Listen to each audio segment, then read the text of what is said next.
Hello, I'm Jeff. I'm here to listen to Mark's speech because he needs an audience. Hi, I'm Kim, and I'm here to listen to Mark's speech. Hi, I'm Michelle. I work with Mark, and the shakiness behind the camera is me. Thanks.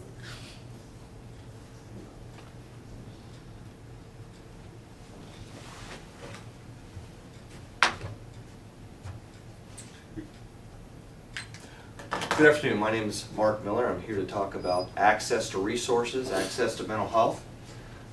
I have really two questions for you. I guess the first question that I would ask is, would you access mental health services or access services in general if you weren't doing very well?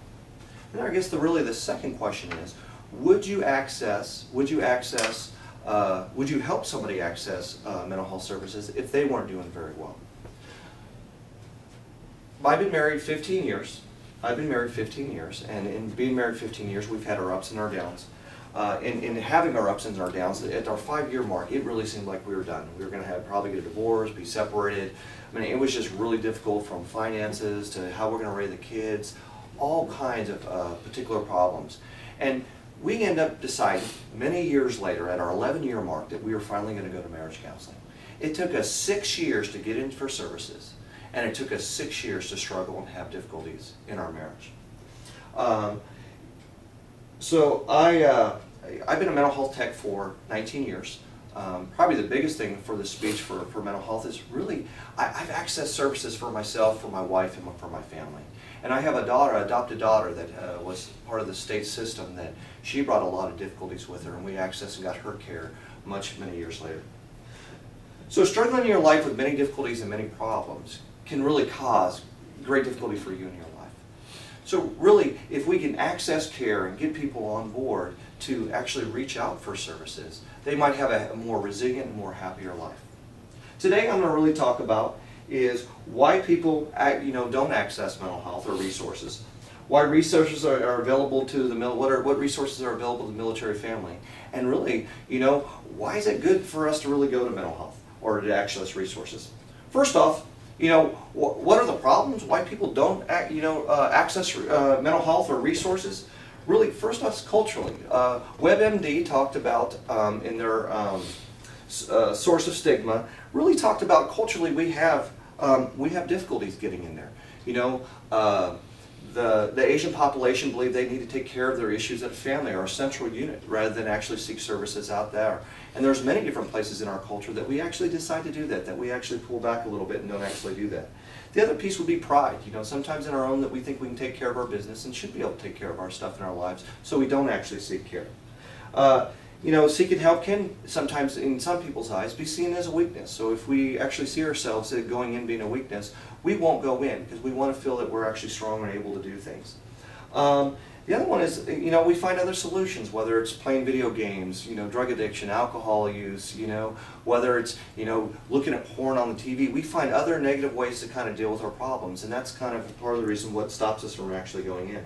And the other one is really cost of services. Really, the SAMHSA, the U.S. Department of Health and Human Services, talked about that 48% of people won't come in to seek services for mental health or other resources solely because the cost of insurance. So really looking at those are some of the problems. Let's look at what resources are available. First off is, in the military system, we have the mental health clinic. In most communities, we have a mental health, community that will offer depression management, looking at anxiety, will help with marriage counseling, help with the family, domestic use, the whole 9 yards. Really offer some great services. At the same time, we have alcohol and drug treatment that really looks at the addictions, whether it's the compulsionism of alcohol use, whether it's overeating, whether it's gambling addiction. There's a lot of services that are available for that.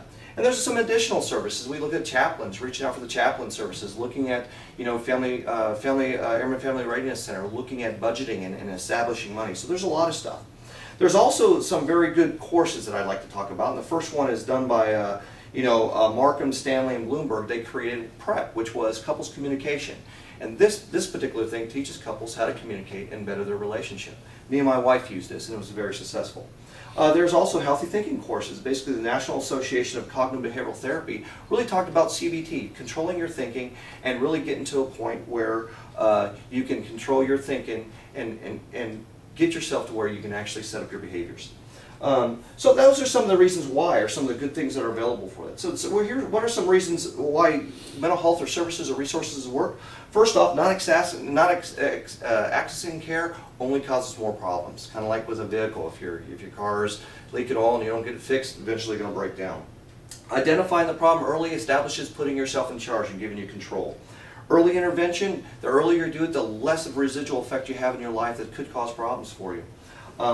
Being honest and open in sessions allows you to actually sort of take charge of your own therapy and get yourself in a good place to be able to change and do well. And after you complete it and have created a different mindset, you got this lifestyle change that will be with you for the rest of your life. So in conclusion, if you have a problem in your life and need to access a resource of mental health, probably one of the best ones, identify the problem early and seek care. Have confidence, and it will make a difference in your life. Contact a mental health or some services and help them find you the right resource. And be honest and follow through with whatever is the requirement for whatever care you're getting. And in the end, you'll become resilient. So in summary, why people won't access resources we talked about. We talked about what resources are available, and we talked about what's the benefit of actually getting into resources. So if you do access resources and you build a resilient attitude and a really resilient lifestyle, you'll be able to actually achieve about anything. Me and my wife finally went to care, and it saved our marriage. My daughter finally seeks services, and it saved her life. Is there any other questions I can help you with today?